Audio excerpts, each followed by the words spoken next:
మాట్లాడాడు. వాక్య ధ్యానం చెప్పగలరు మీరు ఎవరైనా? ఏంటమ్మా? ఒకరి ప్రవర్తన యెహోవాకు ప్రీతికరమైనప్పుడు శత్రువులు సహా ఆయన ఏం చేస్తాడంటే శత్రువుల్ని సహా మిత్రులుగా చేస్తాడని కొన్ని మాటల ద్వారా మనం ధ్యానం చేసుకున్నాం. మంచిది ప్రభువులకు ప్రియ దేవుని సంఘం మరొక అంశాన్ని బట్టి మనం ధ్యానం చేసుకుందాం. మన ధ్యానాంశము నీ దుఃఖ దినములు సమాప్తములగును. మన ధ్యానాంశం ఏంటండి? మీ దుఃఖ దినములు సమాప్తము లగును. యెషయా గ్రంథం 60వ అధ్యాయము 19-20 చదివితే 20వ వచనం లాస్ట్ లో మనకు ఆ మాట కనపడుతుంది. ప్రభువు ప్రియ దేవుని బిడ్డలారా, యెషయా గ్రంథం 60వ అధ్యాయం 19-20 మనం చదివితే, ఇక మీదట పగలు సూర్యుని ప్రకాశము నీకు వెలుగుగా ఉండదు, నీకు వెలుగుచుటకై చంద్రుడు ఇకను ప్రకాశింపడు, యెహోవాయే నీకు నిత్యమైన వెలుగును, నీ దేవుడు నీకు పోషణముగా ఉండును. సూర్యుడికను అస్తమింపడు, నీ చంద్రుడు క్షీణింపడు, యెహోవాయే నీకు నిత్యమైన వెలుగుగా ఉండును, నీ దుఃఖ దినములో సమాప్తములగును. దేవునికి స్తోత్రం చేస్తాను. హల్లెలూయా, హల్లెలూయా. ఇప్పుడు తన ఆరాధన కార్యక్రమం పాల్పంచుకున్న మీ అందరికీ, అదే రీతిగా దూర ప్రాంతాల్లో ఉండి మన దేశాన్ని సంఘాన్ని కచ్చబడి మరి యూట్యూబ్ ఛానల్ ద్వారా వర్తమానటువంటి ఆత్మీయ బిడ్డలందరికీ మన పరిచయం ప్రేమించి అనేక రాష్ట్రాల్లో అనేక జిల్లాల్లో ఆయా ప్రాంతాల్లో ఉండి మన ఈ యొక్క వర్తమాని విని బలపరిచిన ప్రతి ఒక్కరిని దేవుని దీవించి ఆశీర్వదించును కాక. మంచిది ప్రభువుకు ప్రేమ దేవుని బిడ్డలారా, అసలు ఈ మాటలు చదువుకున్నటువంటి ఈ మాటలు ఇవి భూ సంబంధమైనవి కాదు, కానీ ప్రభువుకు ప్రేమ దేవుని బిడ్డలారా, ఇవి పరలోక సంబంధమైనటువంటి మాటలు. అనగా ఈ సూర్యుడు చంద్రుడు భూమి సమస్తము లయమైపోయిన తర్వాత అక్కడ ఏముంటున్నాడంటే ఆయనే మనకి వెలుగుగా ఉంటాడు. ఇక మీద పగలు సూర్యుని ప్రకాశం మీకు వెలుగుగా ఉండదు, నీకు వెలుగుచ్చడకే చంద్రుడు ఇకను ప్రకాశం. ఎందుకు ఇవన్నీ కూడా లయమైపోతాయి. మనం అందరం కూడా పునరుత్థాన శక్తి ద్వారా లైవ్ కాని రాజ్యంలోకి మనం ప్రవేశిస్తాం కనుక ఆయనే మనకు అక్కడ ఎలా ఉంటాడు అంటే వెలుగుగా ఉంటాడు. అక్కడ దీపస్తంభాలు కానీ లైట్లు కానీ ఇంకేమీ ఉండవు. ఎందుకంటే ఆయన లోకానికి వెలుగై ఉన్న దేవుడు కనుక ఆయనే మనకు అక్కడ వెలుగుగా ఉంచాడు.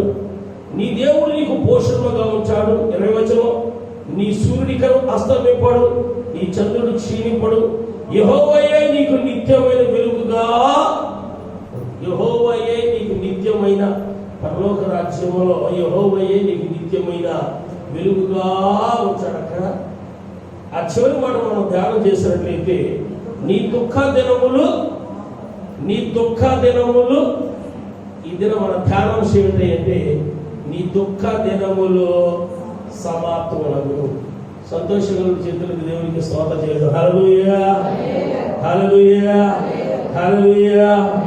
ఇప్పుడు దేశమంతా ప్రపంచమంతా ఎలా ఉంది చెప్పండి? ఎలా ఉందండి?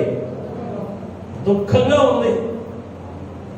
దేశము ప్రపంచంలో ప్రజలందరూ కూడా ఎలా ఉన్నారంటే ఒక విధమైనటువంటి తెలియనటువంటి ఏంటి భయంగా గడుపుతూ ఉన్నారు, దుఃఖంగా గడుపుతున్నారు, బాధతో గడుపుతున్నారు.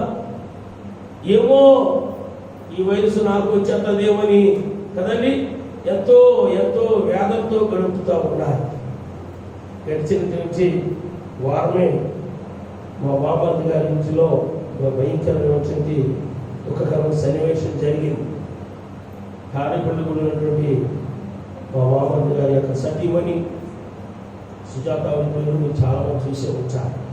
మంగళవారం రాత్రి 10 గంటలకు కూడా మేము మాట్లాడాము. వారి ఇంట్లో చిన్న కార్యక్రమం చూసింది. ఆమె ముందు నుంచి కొద్దిగా హార్ట్ ప్రాబ్లం ఉంది. తెల్లవారుజాము 3:30కి హార్ట్ అటాక్ వచ్చింది. చాలా గడిచిన సంవత్సరం ఆగస్టులో కూడా కొద్దిగా హార్ట్ ప్రాబ్లం వచ్చి రాజమండ్రిలో కొన్ని రోజులు అడ్మిట్ అయ్యి ఉన్నారు కదా. రాత్రి తెల్లవారుజాము 3:30కి ఫోన్ వస్తే మా నోటంట మాట్లాడాలి. 10 గంటలకు మాట్లాడారు. ఆవిడ మాట్లాడింది, నేను మాట్లాడాను. ఏంటి ఏమ్మా మనం పుట్టాడు రాలేదు, వస్తానా రాలేదు అంటే, అన్నయ్య 5 నెలలు తీసుకొస్తాను కదా, వస్తాను కదన్నా, ఈ పరిస్థితి ఇప్పుడు రాలేకపోయాం. నిజంగా మా రోజు మాటలు రాలా. తెల్లవారుజాము 5 గంటలకి కారులో ప్రయాణం అంటే అక్కడ కూడా భయంకర వర్షం కురుస్తుంది. పాస్టర్ గారి ఇంటికి పోయి ఊళ్ళో సగపడుతుంటారు, భయం వల్ల ఎవరు కూడా దగ్గర రావట్లా. ఏమొచ్చిందో ఆవిడకి అది ఇంటి పేర్లు బంధువులే దగ్గరికి రావచ్చల్లా. ఇంకా మేము కూడా మా గురించి చూస్తూ ఉన్నారు. మేము 2 గంటల సమయాల చేరుకున్నాం. ఏంటి ఆవిడ చూస్తే నా దుఃఖం కూడా వాస్తవంగా చాలా చాలా చాలా పాస్టర్ గారైతే కారులోనే ఆవిడ దుఃఖాన్ని కంట్రోల్ చేసుకుంటూ ఆవిడ అలాగా వస్తానే ఉన్నారు.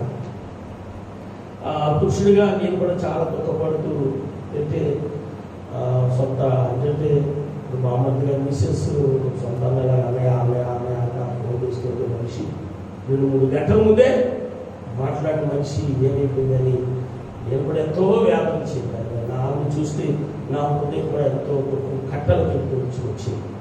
కానీ ఎవరు కూడా ఏమీ చేయలేదు. మరణం ఎప్పుడు ఎవరికి ఏ రీతిగా వస్తుందో కూడా తెలియదు.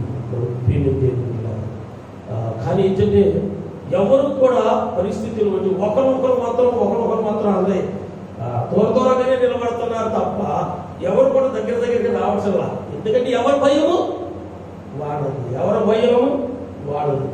మరలా 3 రోజులు కార్యక్రమం శుక్రవారం పెట్టవలసి వచ్చింది. మేము తిరిగి రావాలి కనుక మరలా మేము వచ్చినే శుక్రవారం శుక్రవారం రాత్రి కార్యక్రమం గురించి మళ్ళీ నేను ఉదయానికి కంగారుగా చేరుకున్నాను. అయినా ఎంతో ప్రతి చోట చాలా చాలా జాగ్రత్త వహించవలసి వస్తుంది. అంటే నేను ఎందుకు చెప్తున్నాను ఈ సందర్భం అంటే, ఇంట్లో ఎవరికి ఏ కష్టం వచ్చినా, లేకపోతే బంధువులే చనిపోయినా, వారికి ఏదైనా కష్టం వచ్చినా మనం దుఃఖపడటం తప్ప, బాధపడటం తప్ప మనం ఏ విధంగా కూడా వారికి సహకారము చేయలేని స్థితి రాష్ట్రం, దేశం, ప్రపంచం అంతా కూడా అదే రీతిగా ఉంది. అయితే దేవుడి వాక్యం, ఈ వాక్యము ద్వారా ప్రపంచానికి లేదా మనకి ఒక వాగ్దానం చేస్తున్నాడు. త్వరలోనే మన దుఃఖ దినాలన్నీ కూడా సమాప్తం చేయబోతున్నాడు. చెప్పడం కూడా దేవునికి స్తోత్రం చెల్లిస్తాం. గట్టిగా చెప్పడం కూడా దేవునికి మహిమ కలుగునుగాక. హల్లెలూయా, హల్లెలూయా. ప్రపంచం అంతా కూడా ఒక విధమైన తెలియని దుఃఖంలో ఉంది. ప్రపంచ ప్రజలందరూ కూడా తెలియని వ్యాధుల్లో ఉన్నారు. ప్రపంచ ప్రజలందరూ కూడా ఒక తెలియని బాధలో ఉన్నారు. దేవుడు వాగ్దానం చేస్తా ఉన్నాడు, మీ దుఃఖ దినములన్నీ కూడా త్వరలోనే నేను ఏం చేయబోతున్నానంటే సమాప్తము చేయబోతున్నాను. ఈ లోకంలో ఏ నరుడు, ఏ మానవుడు కూడా మన దుఃఖాలను తీసివేయలేడు, మన బాధను తీసివేయలేడు, మనకు శోధనను తీసివేయలేడు, మనకు ఉన్నటువంటి కష్టాలను తీసివేయలేడు, మన ఆర్థిక సమస్యలు తీసివేయలేడు, మన బాధల్ని తీసివేయలేడు. కేవలం ఆయన మాత్రమే వీటినన్నిటిని కూడా తీసివేసి మన దుఃఖాలన్నిటిని కూడా ఆయన ఏం చేయబోతున్నాడంటే సమాప్తం చేయబోతున్నాడు. దేవునికి మహిమ కలుగును గాక. హల్లెలూయా. మిమ్మల్ని నిర్గమకాండంలోకి తీసుకుని వెళ్ళాలని నేను ఆశిస్తా ఉన్నాను. ప్రభుత్వ ప్రియమైన దేవుని బిడ్డలారా, నిర్గమకాండము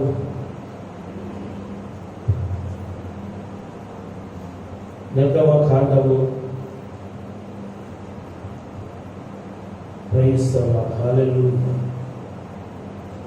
3వ అధ్యాయము, నిర్గమకాండం 3వ అధ్యాయం 7వ వచనం నుంచి కొన్ని మాటలు మనము ధ్యానం చేసుకున్నాం. మరియు యెహోవా ఇట్లనెను, నేను ఐగుప్తులో ఉన్న నా ప్రజల బాధను నిశ్చయముగా చూచితిని. పనులలో తమను కష్టపెట్టు వారిని బట్టి వారు పెట్టిన మొరను వింటిని. వారు దుఃఖములు నాకు తెలిసే ఉన్నవి. చదవబడిన వాక్యాన్ని దేవుడు దీవించి ఆశీర్వదించును కాక.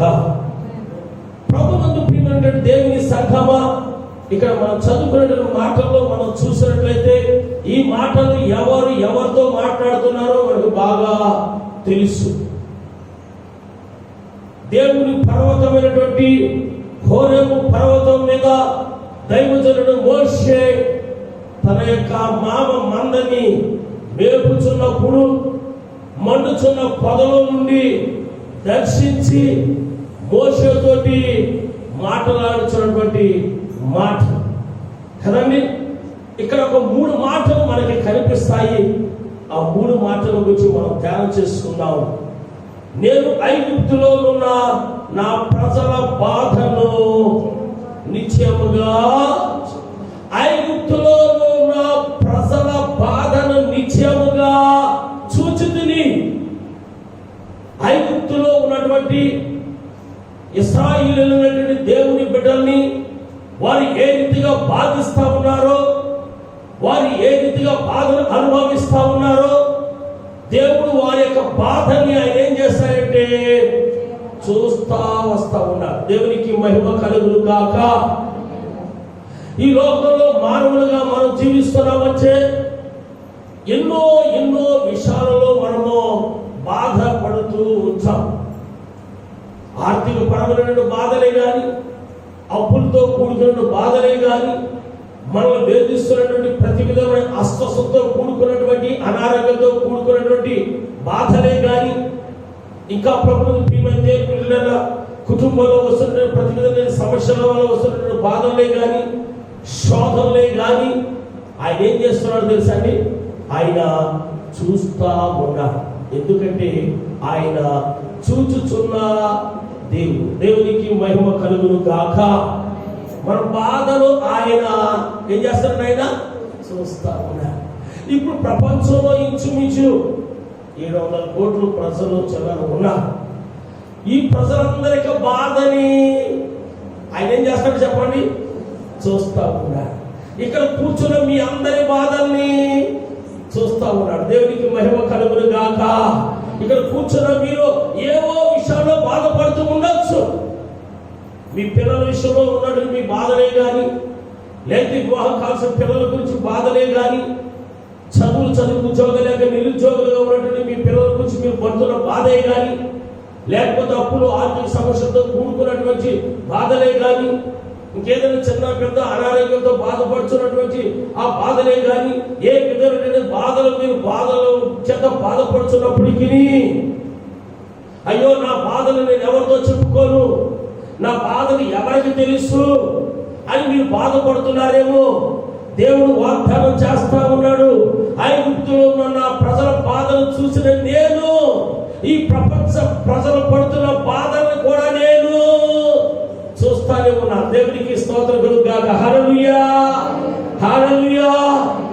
హిజ్కియాకు మరణకరమైన వ్యాధి వచ్చి బాధపడుతున్నప్పుడు ఒక మాట చెప్తాడు. ఏమంటాడు చెప్పండి? హిజ్కియా మరణకరమైన వ్యాధి చేత బాధపడుతున్నప్పుడు ఆయన బాధను ఆయన చూచాడు, ఆయన కన్నీరుని ఆయన చూచాడు. కనుక ప్రభువు ప్రియమైన దేవుని బిడ్డలారా, ఏ విధమైనటువంటి బాధల చేత బాధపడుతున్నా గానీ ప్రపంచ ప్రజల యొక్క బాధలు చూస్తున్న దేవుడు ఆయన బిడ్డల యొక్క బాధలను కూడా ఆయన ఏం చేస్తున్నాడంటే చూస్తా ఉన్నాడు. మనం అనుకుంటాం మన కష్టాల్లో ఉన్నప్పుడు, మన బాధల్లో ఉన్నప్పుడు, మన శ్రమలో ఉన్నప్పుడు, మన శోధనలో ఉన్నప్పుడు నన్ను ఎవరు కూడా చూసేవాళ్ళు లేరే అని మనము అనుకుంటూ ఉంటాం. కానీ ప్రభువును ప్రియమైన దేవుని బిడ్డలారా, చూచుచున్న దేవుడు తప్పనిసరిగా మన బాధలను ఏం చేస్తాడో తెలుసా? ఆయన చూస్తా ఉన్నా.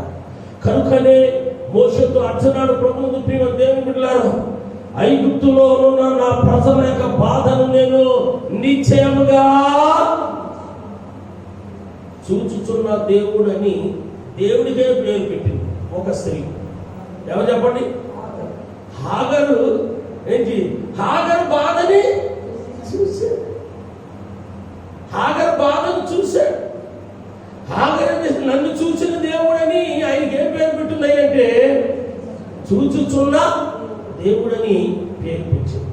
ఈ రీతిగా ప్రభువును ప్రియమైన దేవుని బిడ్డలారా, హాగరు బాధను చూసిన దేవుడు, ఇశ్రాయేలు బాధను చూసిన దేవుడు మనందరి యొక్క బాధను కూడా ఆయన ఏం చేస్తాడు తెలుసా అండి? చూస్తున్నాడు కనుకనే ఈ విషయాలన్నీ కూడా మోషేతో పంచుకుంటూ ఉన్నాడు.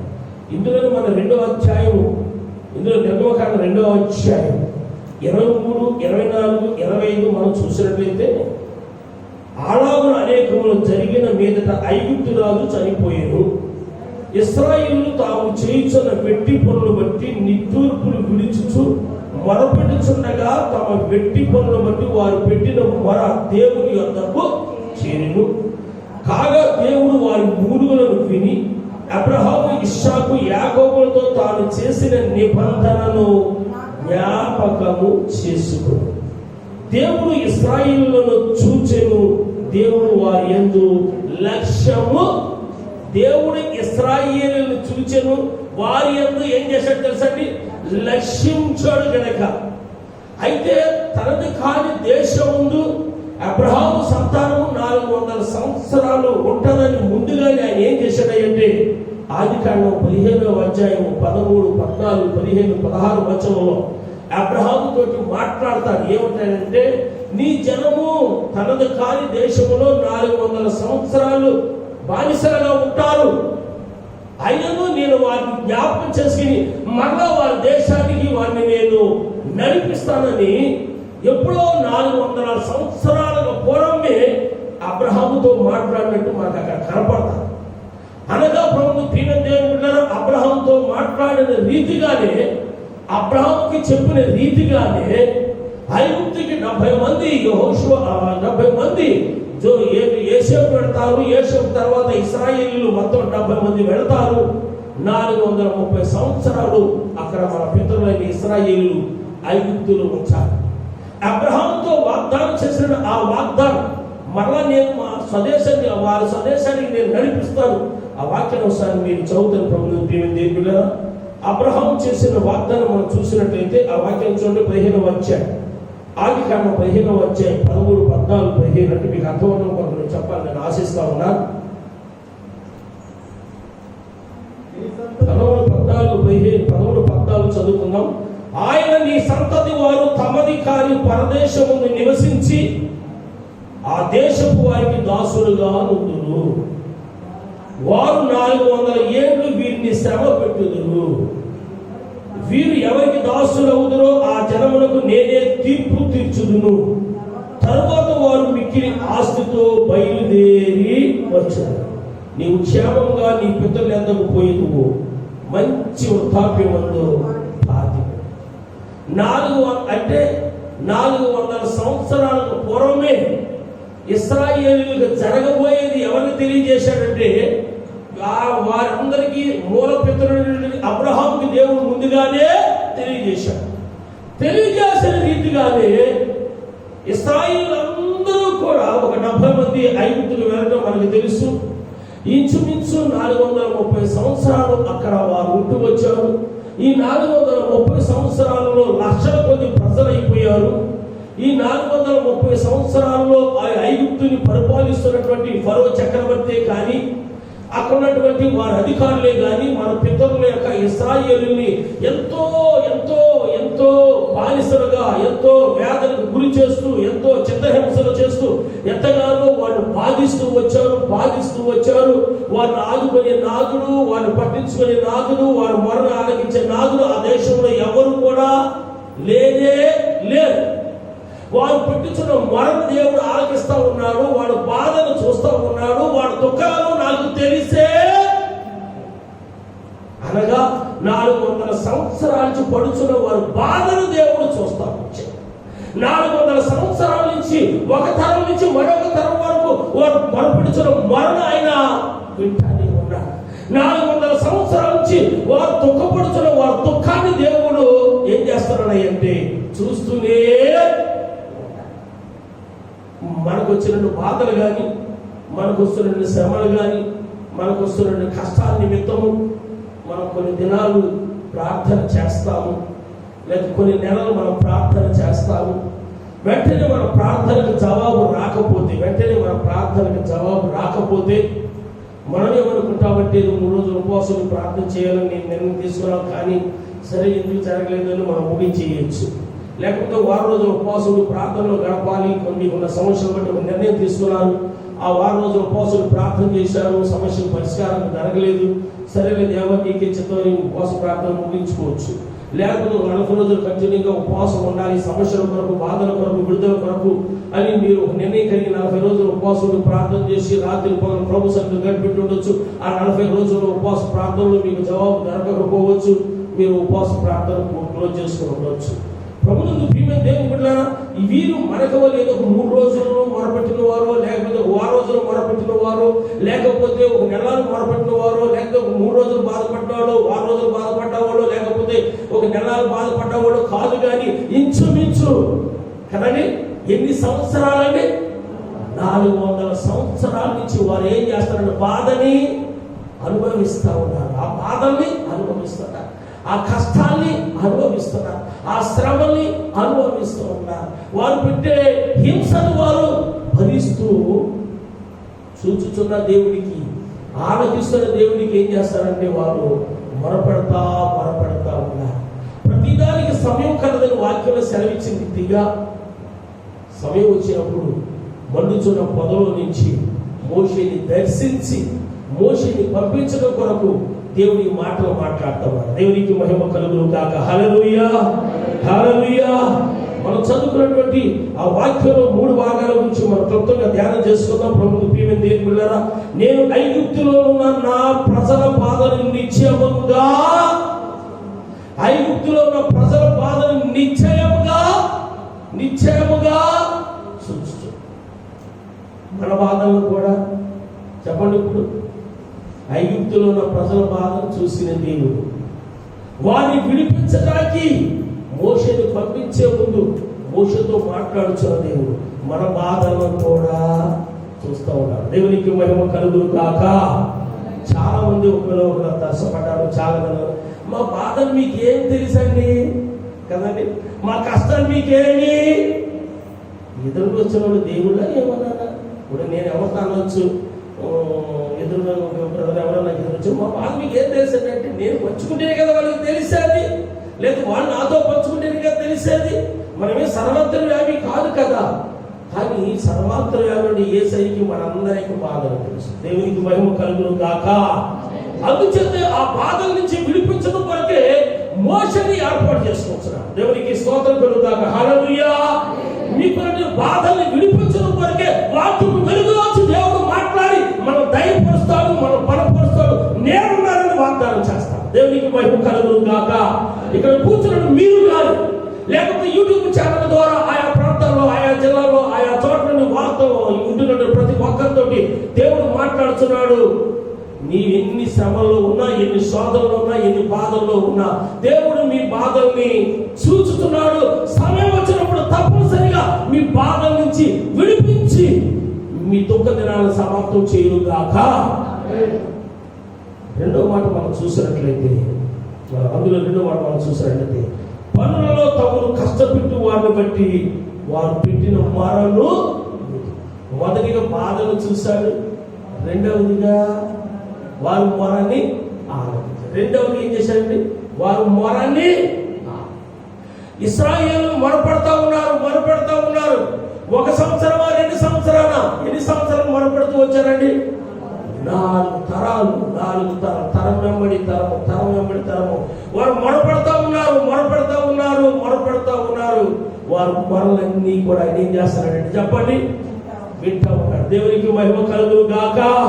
మీకున్నటువంటి బాధ విషయంలో, మీకున్న శ్రమల విషయంలో, మీకు వస్తున్న కష్టాల విషయంలో, మీరు అనుభవిస్తున్న నిందల విషయంలో, మీ పిల్లల విషయంలోనే, మీ కుటుంబ భవిష్యత్తు విషయంలోనే, ఆర్థిక విషయంలోనే, ఏ విషయం గురించి మీరు మొరపెడతా ఉన్నారో మీ మొరల్ని ఆయన ఆలకిస్తున్నారని వాగ్దానం చేస్తున్నారు. దేవునికి మహిమ కలుగును గాక. నువ్వు మొరపెట్టు, నేను నీకు ఉత్తరం ఇస్తాను వాగ్దానం చేసిన దేవుడు మీ ప్రతి మొరను కూడా ఏం చేస్తున్నాడంటే ఆలకిస్తా ఉన్నారు. 145వ దావీదు కీర్తనలో ఒక మాట మనకి కనిపిస్తారు. ప్రభువుని ప్రియమైన దేవుని బిడ్డలారా, 145వ దావీదు కీర్తన మనం చూసినట్లయితే 18, 19, 20 వచనంలో మనం చూసినట్లయితే, తనకు మొరపెట్టి వారికి అక్కడ కనపడతారు. తనకు మొరపెట్టి వారికి అందరికీ, తనకు నిజముగా మొరపెట్టి వారందరికీ యెహోవా సమీపముగా, తనకు మొరపెట్టి వారికి, తనకు నిజముగా మొరపెట్టి వారందరికీ యెహోవా ఎలా ఉన్నాడంటే సమీపముగా. మొరపెట్టడం వేరు, చెప్పండి. నిజముగా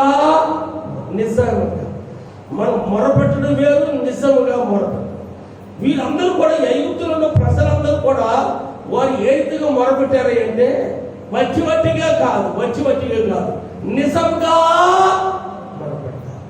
సీరియల్లో చూడండి, టీవీలో చూడండి, సినిమాల్లో చూడండి, కొన్ని ఏడ్చే సన్నివేశాలు ఉంటాయి.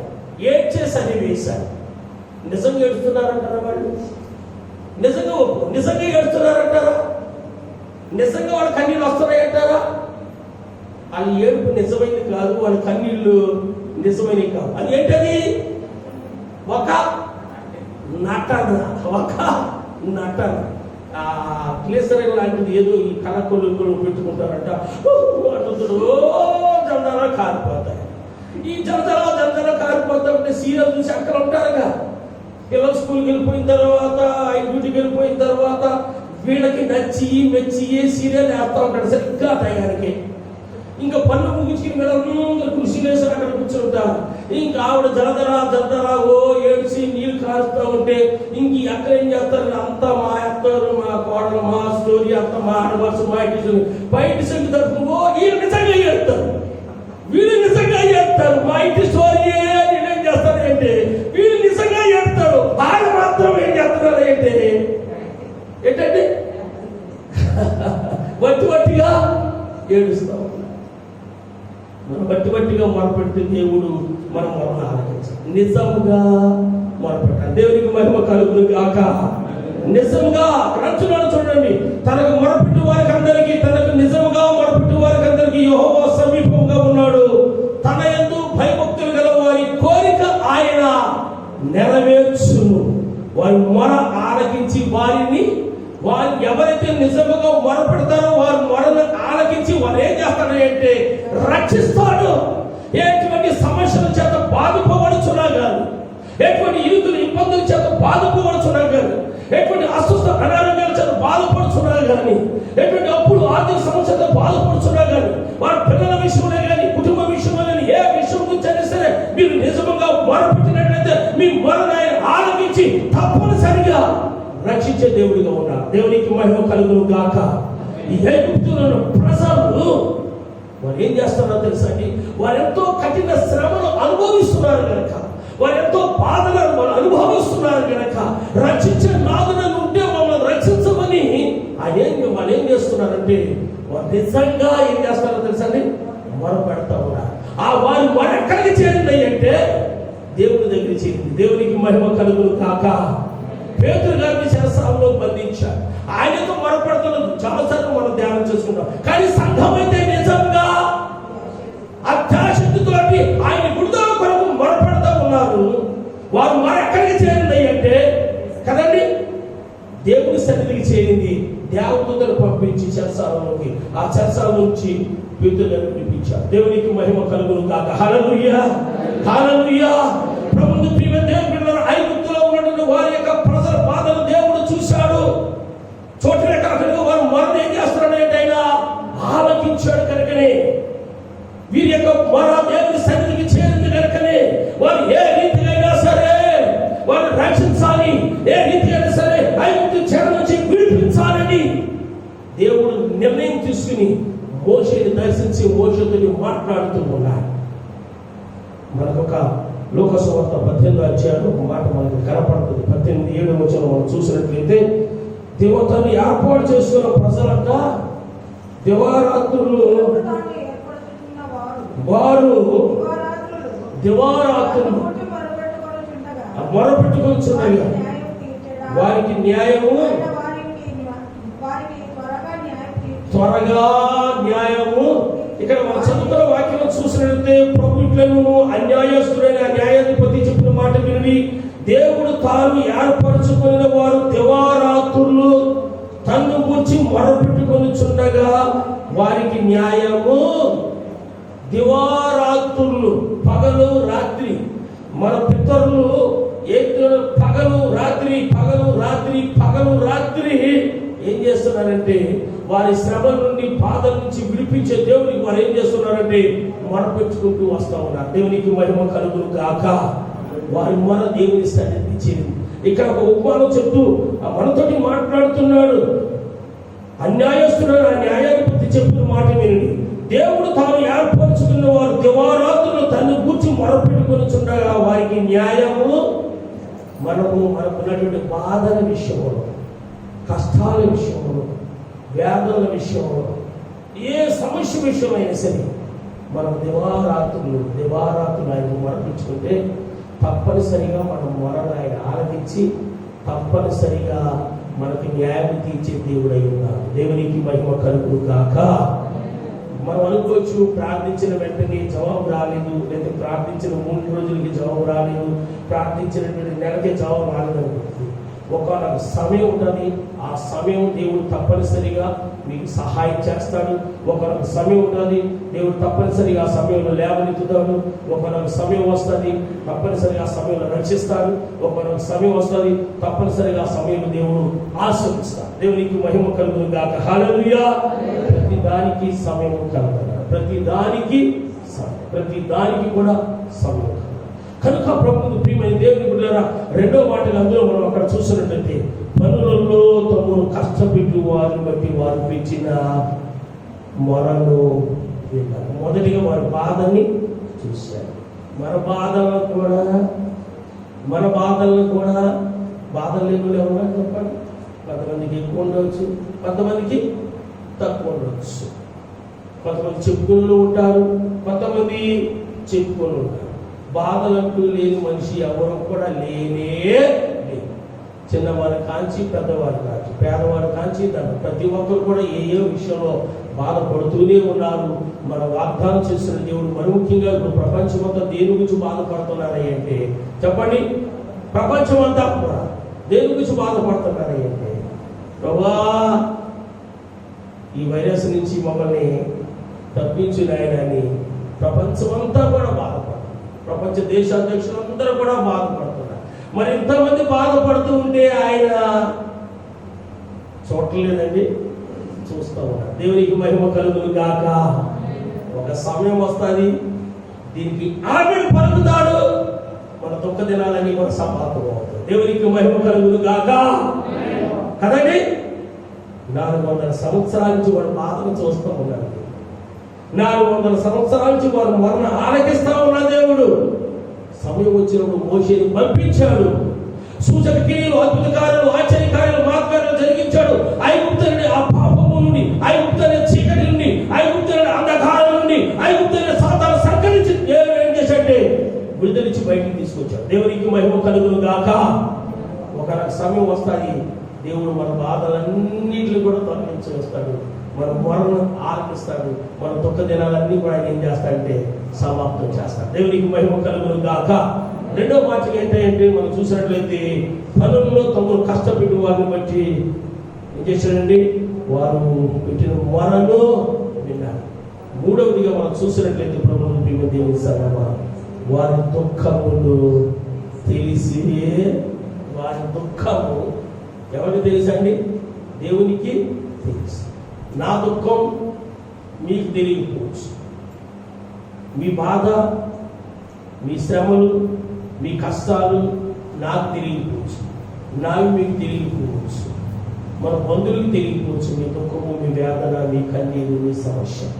కానీ మన దుఃఖం ఎవరికి తెలిసాయి అంటే చెప్పండి, సృష్టికర్త అయిన దేవునికి మన దుఃఖము ఆయనకి తప్పనిసరిగా తెలుసు. ప్రభువునికి ప్రియమైన దేవుడు ఆయన తప్పనిసరిగా తెలుసు. ఒకనొక సమయం రాబోతుంది, మనకున్న దుఃఖము, వేద, బాధలు అన్నీ కూడా తీసివేసి గొప్ప సంతోషంగా ఇవ్వబోతున్నారు. దేవునికి స్తోత్రం కలుగు గాక. హల్లెలూయా. యెషయా గ్రంథము 25వ అధ్యాయము, యెషయా గ్రంథం 25వ అధ్యాయము 8వ వచనంలో మనం చూసినట్లయితే ప్రభువుని ప్రియమైన దేవుని బిడ్డలారా, మరెన్నడూ నుండకుండా మరణమును ఆయన మునిగి వేసేము. ప్రభుని యెహోవా ప్రతివాని ముఖము మీది బాష్ప బిందువులను తుడిచివేయును. భూమి మీద ఉండకుండా తన జనుల నిందను తీసివేయును. ఇలాగు జనులని యెహోవా సెలవిచ్చి ఉన్నాడు. మన వాక్యం మనం చూసినట్లయితే ప్రభువుని ప్రియమైన దేవుని బిడ్డలారా, మరెన్నడూ నుండకుండా మరణమును ఆయన మృంగి వేసేను. ఇవి ఒక విధంగా పర సంబంధమైనటువంటి మాటలు ఇక్కడ ప్రభు మనతో మాట్లాడుతూ ఉన్నాడు. ప్రజలందరూ కూడా మరణ భయం చేత బాధపడుతూ వస్తూ వచ్చారు. ఆయనైతే మన కొరకు సిలువలో తన ప్రాణాలు పెంచి మనకు బదులుగా ఆయన మరణమయ్యి మరణ వేదనలో మరణం చేత బాధపడుచున్నటువంటి, మరణం అంటే భయపడుచున్నటువంటి మనందరి యొక్క మరణాన్ని ఆయనే మురిగివేసి మనకున్నటువంటి మరణ వేదన ఆయన ఏం చేశాడంటే తీసివేశాడు. దేవునికి స్తోత్రములు గాక. హల్లెలూయా. మరణం అంటే మనం భయం చెందవలసిన పని లేదు. ఎందుకయ్యంటే ఈ మరణం అనేది ఏం చేస్తుందంటే ప్రభు దగ్గరికి తీసుకుని వెళ్తుంది కనుక మరణం గురించి మనము బాధపడవలసిన పని లేదు.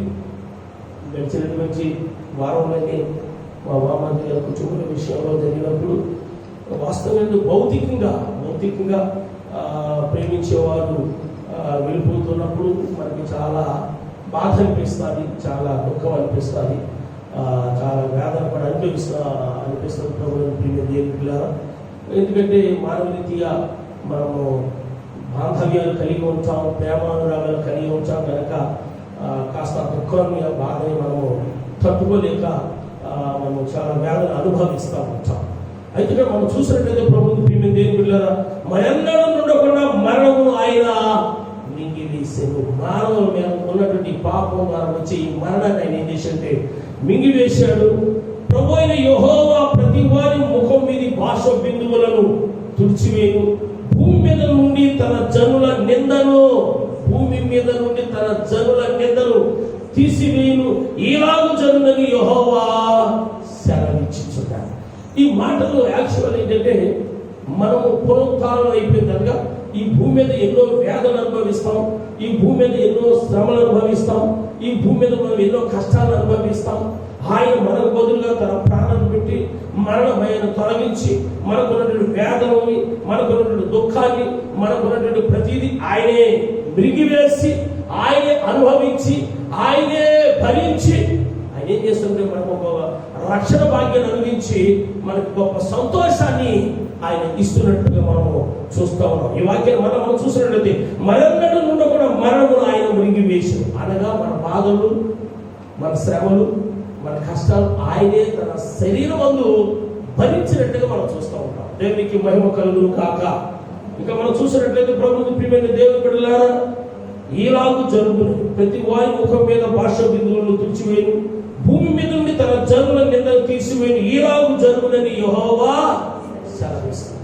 అంటే మన కొరకు ఆయనే శ్రమను అనుభవించి, మన కొరకు ఆయనే బాధను అనుభవించి, మన కొరకు ఆయనే దుఃఖపడి, మన కొరకు ఆయనే నిందలు అనుభవించి మన యొక్క దుఃఖాన్ని సంతోషంగా ఆయన మార్చబోతున్నాడు. ప్రభుత్వ ప్రియమైన దేవుని బిడ్డలారా, మనకేదో బాధలు వచ్చినప్పుడు, మనకేదో శ్రమలు వచ్చినప్పుడు, మనకేదో కష్టాలు వచ్చినప్పుడు మనం ఎంతో కుమిలిపోతూ ఉంటాం, ఎంతో బాధను అనుభవిస్తాం. ప్రభుత్వ ప్రియమైన దేవుని బిడ్డలారా, ఎవరికి లేని బాధ నాకే వచ్చింది అనుకుంటాం. సర్వసాధారణ మానవులు ఏమనుకుంటామంటే ఈ లోకంలో ఎవరికి లేని బాధలన్నీ నాకే ఉన్నాయి అనుకుంటాం. కానీ ఎవరి బాధలు వాళ్ళకి ఉన్నాయి. కొంతమంది చెప్పుకుంటారు, కొంతమంది చెప్పుకోరు. ఎవరిని కదిలించండి, ఏవో ఒక బాధలు, ఏవో ఒక శ్రమలు, ఏవో ఒక కష్టాలు, ఏవో ప్రతి ఒక్కరికి ఉంటానే ఉంటాయి. బాధ లేని మనిషి లేడు, జబ్బు లేని మనిషి లేడు, అప్పు లేని మనిషి లేడు. ఏవో సమస్యలు, శోధనలు, బాధల చేత బాధపడుతూనే ఉంటారు. అయితే దేవుడు ఇచ్చినాడు వాటన్నిటి నుంచి కూడా విడిపించబోతున్నాడు. దేవునికి మహిమ కలుగును గాక. యెషయా గ్రంథము 51వ అధ్యాయం 11వ వచనం. యెషయా గ్రంథం 51వ అధ్యాయం 11వ వచనం. యెహోవా విమోచించిన వారు సంగీత నాదముతో సియోనుకు తిరిగి వచ్చేదురు, నిత్య సంతోషము వారి తలల మీద ఉండును, వారు సంతోషానందము గలవారగుదురు, దుఃఖము నిట్టూర్పు తొలగిపోవును. మరోసారి వాక్యం మనం చదువుకున్నట్లయితే ప్రభుత్వ ప్రియమైన దేవుని బిడ్డలారా, యెహోవా విమోచించిన వారు సంగీత నాదముతో సియోనుకు తిరిగి, అలాగే ఇవి నిత్య జీవం పొందుకునేటప్పుడు మాటకి యెహోవా విమోచించిన వారు అనగా పాపము నుండి, శాపము నుండి, అపవిత్రత నుండి, ఈ లోకము నుండి విమోచించబడిన వారంట సంగీత నాదంతో వారు ఎక్కడికి చేరతారా అంటే సియోని కనుక పరలోక రాజ్యానికి చేరతారు. ఇంకా భూ సంబంధంగా ఒకవేళ మనం చూస్తే ప్రభువుని ప్రియమైన దేవుని బిడ్డలారా, ఎవరి బాధలైతే దేవుడు తీసివేస్తాడు, ఎవరు మరణైతే ఆయన ఆలకిస్తాడు, ఎవరి యొక్క దుఃఖ దినాలైతే ఆయన సమాప్తం చేస్తాడో వాళ్ళందరూ కూడా ఏం చేస్తారంటే సంగీత నాదం అనగా వాడి యొక్క జీవితాలు ఎలా ఉంటాయంటే సంతోషభరితంగా ఉంటాయి. వారి కుటుంబాలు ఎలా ఉంటాయంటే ఆనందభరితంగా ఉంటాయి. ఎవరికైనా ఒక వ్యాధి కలిగి ఉన్నప్పుడు ఆ వ్యాధి నుండి దేవుడు స్వస్థపరిచాడే అనుకుంటాం, వారికి ఎలా అనిపిస్తుంది? చాలా సంతోషంగా అనిపిస్తుంది. ఎవరైనా వేరైనా బాధల చేత బాధపడుతున్నప్పుడు వారికి ఉన్నటువంటి బాధల నుండి దేవుడు విడిపించినప్పుడు వారు ఎలా ఉంటుంది? వారి జీవితంలో గొప్ప సంతోష సమాధానం. ప్రభు అందితే అంటారు, లోకం ఇచ్చినట్టుగా కాదు, నా శాంతిని మీకు నేను నా శాంతిని మీకు నేను అనుగ్రహింపచేస్తాను. ఇక్కడ మనం చదువుకున్న వాక్యంలో చూసినట్లయితే యెహోవా విమోచించిన వారు సంగీత నాదంతో సియోనుకు తిరిగి వచ్చెదరు, నిత్య సంతోషము వారి తలల మీద.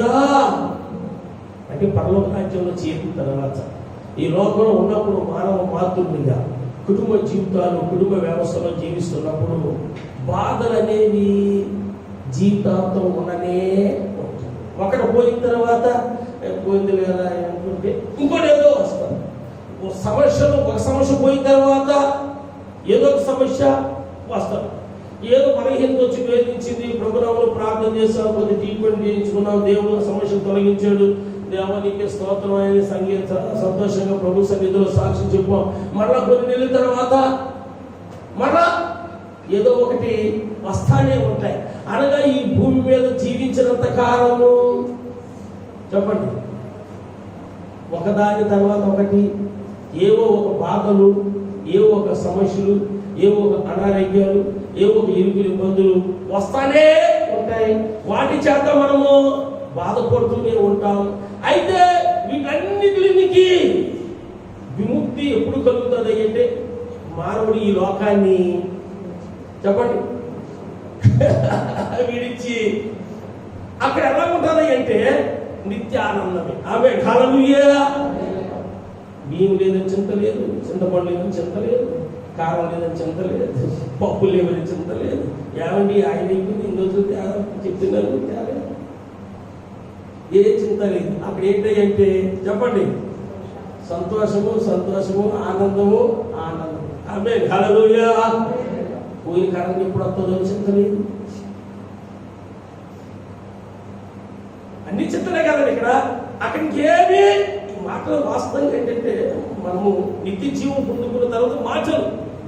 అయితే భూమి మీద కూడా ప్రభు ప్రియమైన దేవుని బిడ్డలారా, ఆయనలో మనం ఉన్నప్పుడు వీటన్నిటిని కూడా ఆయన భరించి అన్ని తీసివేసి ఆ నిత్యానందాన్ని కూడా ఇస్తారు. దేవునికి మహిమ కలుగును గాక. హల్లెలూయా.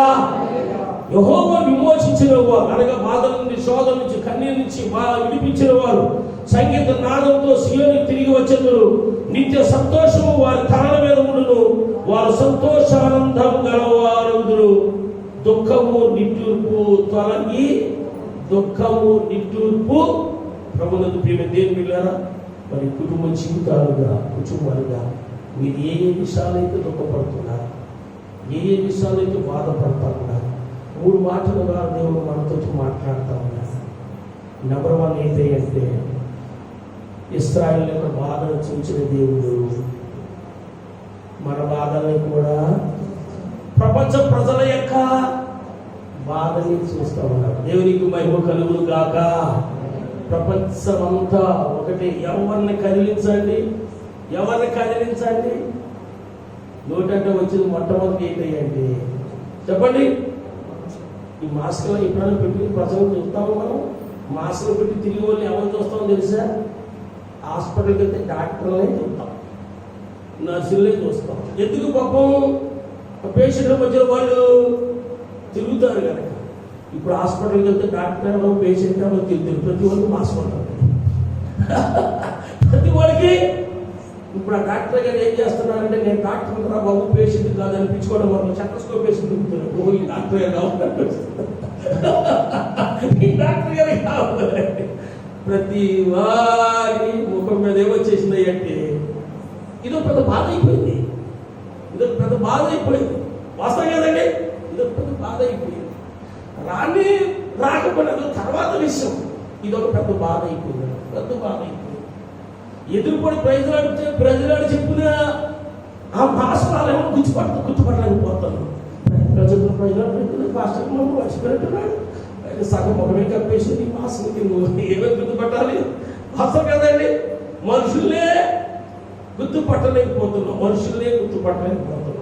ఇది ఒక పెద్ద బాధ అయిపోయింది. ఏంటి, మాస్క్ రానే రాకపోయినా రోగం తర్వాత వదిలేయండి, ఈ మాస్క్ ధరించడమే పెద్ద బాధ అయిపోయింది. రెండో బాధ, మాస్క్ ధరించడం ఏంటి, ఏది ముట్టుకున్నా ఎట్టనేంటి. రెండో బాధ ఏంటి, అప్పో శానిటైజర్, డబ్బులు ఇచ్చిన శానిటైజర్, డబ్బులు తీసుకున్నా శానిటైజర్. ఇదో పెద్ద బాధ అయిపోయింది. ఇదో కదండి. తీర కూరగాయలు వచ్చినాయిరా అంటే అవి వండుకుందామన్నా బాధ, కడిగే పాలు వచ్చినా బాధే, గుడ్లు వచ్చినా బాధే, ఇంట్లోకి ఏమొచ్చినా బాధే. ఏంటి, ఇంటి నుంచి ఏమైనా వచ్చాము, కడిగే కొట్టి. మేము ట్రైన్లో రాజమండ్రి నుంచి ట్రైన్లో వచ్చాము. నైట్కి ఏసీ టైం చేయించారు పిల్లలు. కారు నుండి పంపించేసాము. మేము 8 రోజులు వస్తాము, 7 రోజులు కారులో. మేము ట్రైన్లో రావాలంటేనే కొద్దిగా బాధ అనిపించింది. ఎవరు తగ్గుతారు, ఏసీ కదా, ఆ గాలి ఎక్కడికి వెళ్తే ఈ గాలి ఎక్కడికి వెళ్తాం. ఏసీ ట్రైన్స్ అంతే కదండి. ఇంకా మేము కారు ఎక్కి ముందే మా మేనల్ని కొనిచ్చేసాడు. పాస్టర్ గారు మేము ఎంత బ్యాగ్లో పెట్టేసి 2 భక్తులను కొట్టేసాం. ఫుల్గా శానిటైజ్ చేసేసాం. మాకు పోటీగా పైన కొడుతున్నారు, ఎదురుగుండాలో కొడుతున్నారు. నేను కొట్టేది ఒక వాసన అయితే ఆడ కొట్టేది ఒక వాసన, ఆడ కొట్టేది అప్పో ఈ అన్ని వాసన కలిసి ఇంకో వాసన. ఇదే బాధన బాబు కదండి. మనుషులు ఎంత బాధలో గడుపుతున్నామంటే దినదినం వాస్తవం కదా. సరే, మా పైన యూత్ పడుకున్నారు. ఇక్కడ ఒక యూత్ అమ్మాయి ఇక్కడ యూత్ పడుకున్నారు. మా ఊరి కింద వచ్చింది. సరే, మేము ప్రార్థన చేసుకున్నాం, కొంచెం శానిటైజ్ చేసుకున్నాం. ఏదో పడుకున్న దేవాలయకి స్తోత్రం సురక్షణ చేయడం వచ్చిన ప్రార్థన చేసుకున్నాం. మాకు అవతల కిటికీ పక్క సైడ్ పెడుతుంటే ఒక ఆయన ఉంటే దగ్గర 45-40 వరకు రాత్రంతో కఫు దగ్గుతున్నాడు. నాకు రాత్రంతో దగ్గుతానే ఉన్నాడు. ఇదేం బాధరా బాబు, అసలు భయపడుతూ ట్రైన్ ఎక్కాలంటే రాత్రంతా ఆయన ఏం చేస్తాడు, దగ్గుతానే ఉన్నాడు. ఇదేం బాధరా బాబు. మాస్క్ కట్టి ఏంటి, మా గాలి బయటకు వెళ్ళకుండా, మా గాలి బాగా లేకుండా దుప్పటి తల్లేసి కప్పుకుంటే గాలి అనదే, ఊపిరాడదే. ఇదే బాధరా బాబు. వాస్తవం గారు నేను చూస్తే మాస్క్ తీసేసినారు. అయ్యో, ఇంకా ఊరుచండి. అంటే ఎన్ని తెలియని ఎన్ని బాధలు అనుభవిస్తున్నావు చూడండి, ఎంత బాధలు అనుభవిస్తున్నావు చూడండి కదండి. సంతోషంగా ఫ్రీగా గడపలేకపోతున్నాం. ఇశ్రాయేలు బాధను చూసిన దేవుడు చెప్పండి, మన బాధలన్నీ కూడా ఆయన దేవునికి మహిమ కలుగును గాక. ఇశ్రాయేలు మరణ ఆలకించిన దేవుడు దేవుని బిడ్డలుగా కోకొలలుగా కూడి చేస్తున్న ప్రార్థనలు మనల్ని ఆలకిస్తూ ఉన్నారు. దేవునికి మహిమ కలుగును గాక. ఇశ్రాయేలు యొక్క దుఃఖాలు తెలుసుకున్న దేవుడు మన దుఃఖాలు కూడా తెలుసుకుంటున్నాడు. వారిని విమోచించడానికి ఏ రీతిగా అయితే మోషేను పంపించి విమోచించాడో, త్వరలోనే మనందరినీ కూడా ఈ బాధల నుంచి విమోచించబోతా ఉన్నాడు. దేవునికి స్తోత్రం కలుగును గాక. మన కన్నిటిని నాట్యంగా మార్చబోతున్నాడు. మన దుఃఖాన్ని సంతోషంగా మార్చబోతున్నాడు. ఇదే దేవుడు మనతో వాగ్దానం చేస్తున్నాడు, మీ దుఃఖ దినాలు సమాప్తం. మన దుఃఖ దినాలన్నీ కూడా ఏం చేస్తున్నాడండి, సమాప్తం చేయండి. ఏ విధమైన దుఃఖం అనేసరి, ఏ విధమైన బాధ ఉన్నా సరే, ఏ విధమైన అనారోగ్యం ఉన్నా సరే, ఏ విధమైన సమస్య ఉన్నా కానీ దేవుడు మనం ఆలకించి మనకు సమస్యలన్నింటినీ తొలగించి మన దుఃఖాన్ని సంతోషంగా మార్చి మన దుఃఖ దినాలన్నీ కూడా ఏం చేయబోతున్నాడంటే సమాప్తం చేయబోతున్నాడు. కనుక ఇశ్రాయేలీయుల వలె వాక్యం నుండి దేవుని బిడ్డలారా, మీరు ఏ విషయాలైతే బాధపడుతున్నారో మీ బాధలను ఆయన చూస్తూ ఉన్నారు. ఏ అంశం కొరకు మీరు మొరపడుతూ ఉన్నారో మీ మొరను ఆయన ఆలోచిస్తున్నాడు. మీ దుఃఖం ఆయనకి తెలిసి ఉంది.